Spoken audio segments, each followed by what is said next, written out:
Hello मेरे प्यारे दोस्तों, मैं कौशलेंद्र प्रताप सिंह आपका अपने चैनल केपीएस एसएससी अड्डा पर हार्दिक स्वागत और अभिनंदन करता हूं। जैसे कि आप लोग जान रहे हैं कि हम लोग भारत की नदियों के बारे में पढ़ रहे हैं और भारत की हिमालयी नदियों के बारे में पढ़ रहे हैं। हम लोगों ने इसके पहले ब्रह्मपुत्र और सिंध नदी तंत्र के बारे में पढ़ा है और आज हम लोग गंगा रिवर सिस्टम, गंगा नदी तंत्र के बारे में पढ़ेंगे। आप सभी लोग जानते हैं कि गंगा का हमारे भारत में बहुत ही ऊंचा स्थान है। पूजा पाठ के लिए इसके जल का हम लोग प्रयोग करते हैं। ठीक, सांस्कृतिक महत्व है हमारे भारत में गंगा का, गंगा के जल का। तो आइए देखते हैं कि गंगा कहाँ से निकलती है। ओरिजिन ऑफ गंगा, गंगा का उद्गम स्थान कहाँ पर है। तो देखिए, ये मैप है।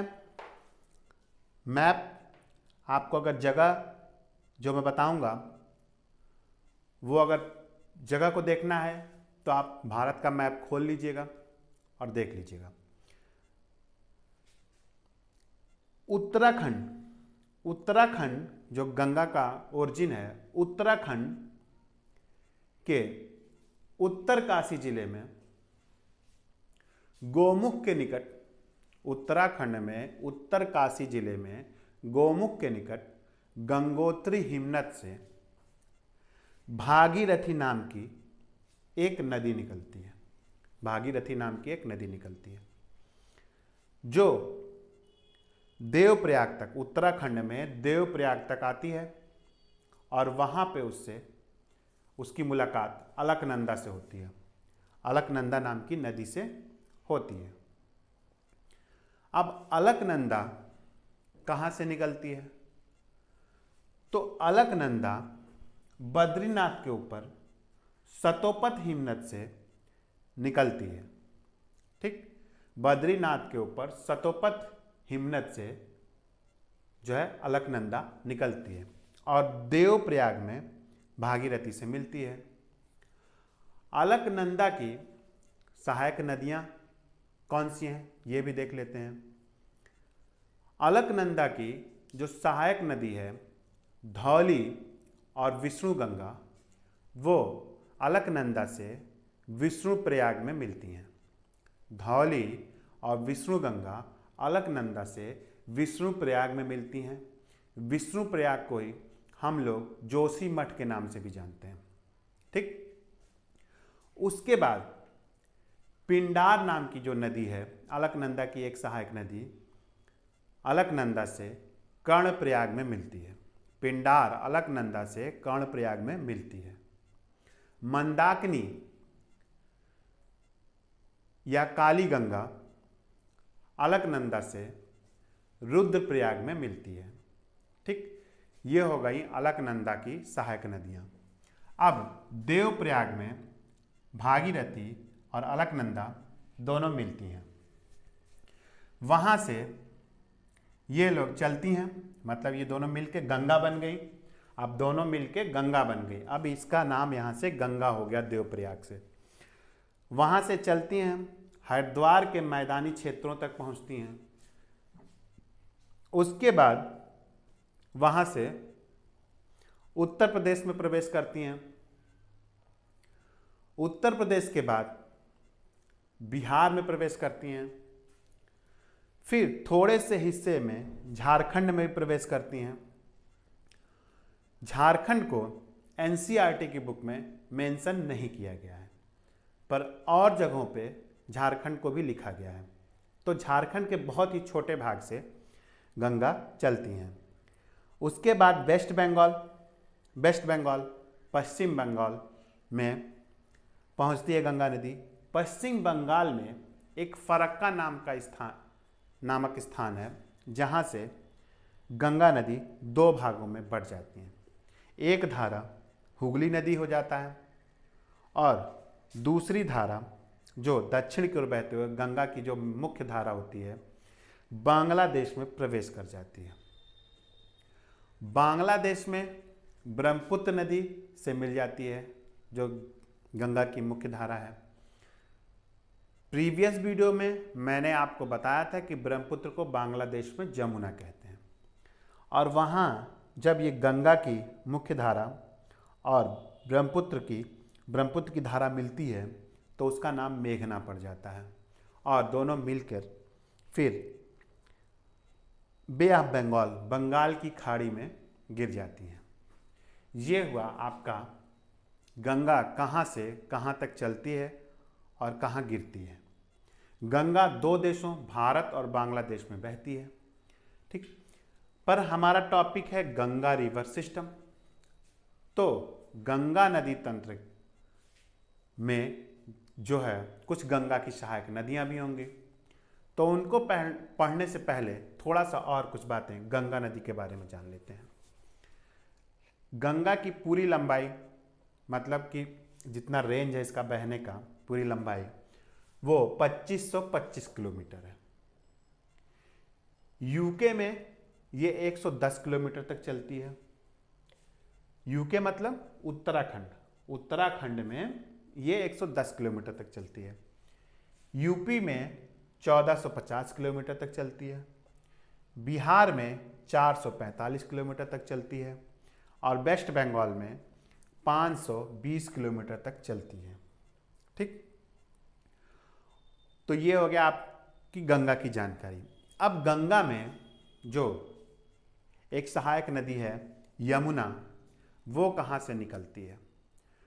तो यमुना हिमालय में बंदरपुच्छ श्रेणी, हिमालय के बंदरपुच्छ श्रेणी से यमुनोत्री हिमनद से यमुना निकलती है, और वो इससे गंगा से इलाहाबाद प्रयागराज में मिल जाती है। अब यमुना की सहायक नदियां देख लेते हैं। यमुना के बाएं तट से कौन सी नदी मिलती हैं? बाएं तट पे कौन सी नदी मिलती हैं? हिंडन, रिंद, शेंगर और वरुण, ठीक। आपको मैंने लास्ट वीडियो में बताया था कि बाएं और दाएं कैसे जानेंगे।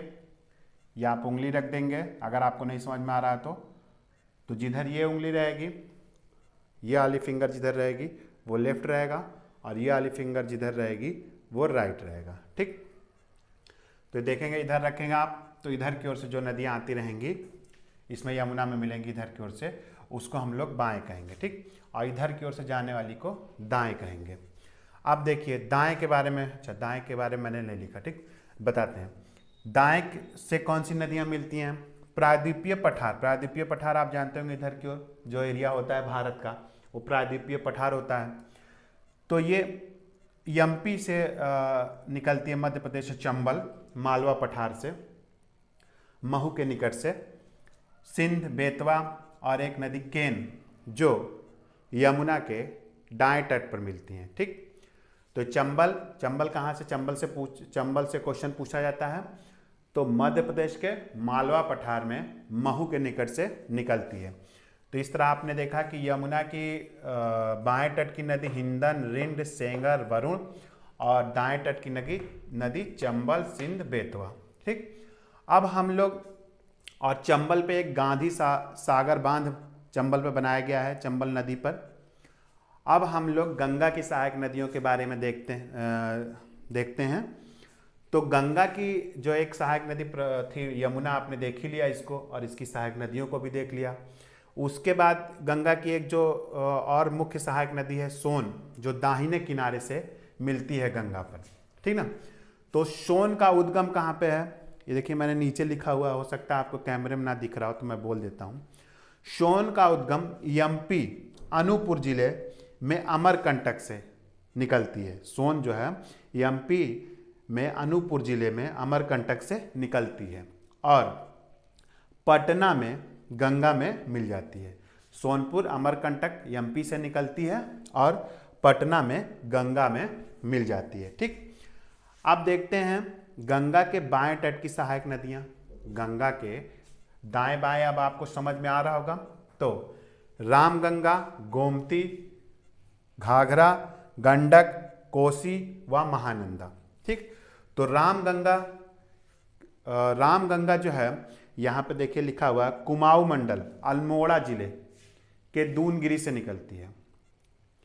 एक्चुअली क्या है कि रामगंगा नहीं निकलती है, रामगंगा वो एक सरिताएं, कईयों सरिताएं निकलती हैं जिसको हम लोग रामगंगा कहते हैं। ठीक, तो इसका उद्गम अगर आपसे पूछा जाए तो अल्मोड़ा जिले के दूनगिरी, ठीक ना, कुमाऊं मंडल से, और उसके बाद आकर ये गंगा में मिल जाती है। ठीक, तो और उसके बाद हमारी जो अगली गंगा की बाएं तट की नदी है गोमती। गोमती का उद्गम कहाँ पर है? पीलीभीत, तहसील कलीनगर, ग्राम फुलहर, पीलीभीत तहसील कलीनगर, ग्राम फुलहर से, फुलहर झील से, ग्राम फुलहर में फुलहर झील से गोमती नदी निकलती है और वाराणसी के सैदपुर के निकट यह गंगा में मिल जाती है। लखनऊ जो है गोमती नदी के किनारे ही बसा हुआ है। ठीक, तो वाराणसी के निकट सैदपुर के पास कैथी नामक स्थान पर गंगा से मिल जाती है गोमती। ठीक, अब हम लोग देखते हैं जो है ये गंडक नहीं, घाघरा देखते हैं। घाघरा कहाँ से निकलती है? घाघरा तिब्बत में माप चांचुंगो हिमानी से निकलती है। तिब्बत में माप चांचुंगो हिमानी से निकलती है, ये मानसरोवर के निकट पड़ता है। और ये घाघरा जो है गंगा से बलिया और छपरा के बीच, मतलब बलिया उत्तर प्रदेश और छपरा आपके बिहार के जिले में आ जाता है, वहाँ पे ये गंगा से मिल जाती है। तो घाघरा बलिया और छपरा के बीच गंगा से मिल जाती है। गंडक दो धाराओं से मिलकर बनती है। ठीक, एक काली गंडक और त्रिशूल गंगा और काली गंडक से मिलकर गंडक जो है बनती है।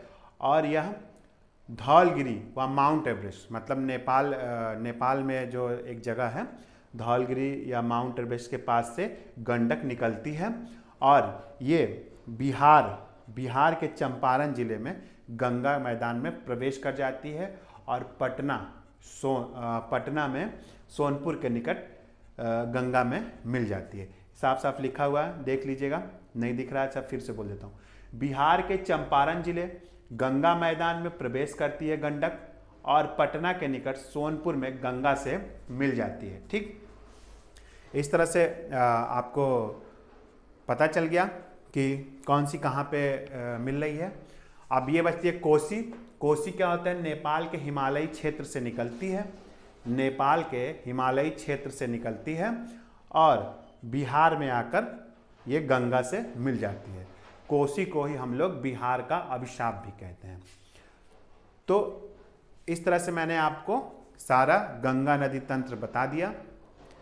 अगर आपको मेरी वीडियो अच्छी लगती है तो इसको लाइक कीजिएगा, शेयर कीजिएगा और मेरे चैनल को सब्सक्राइब कीजिएगा। Thank you.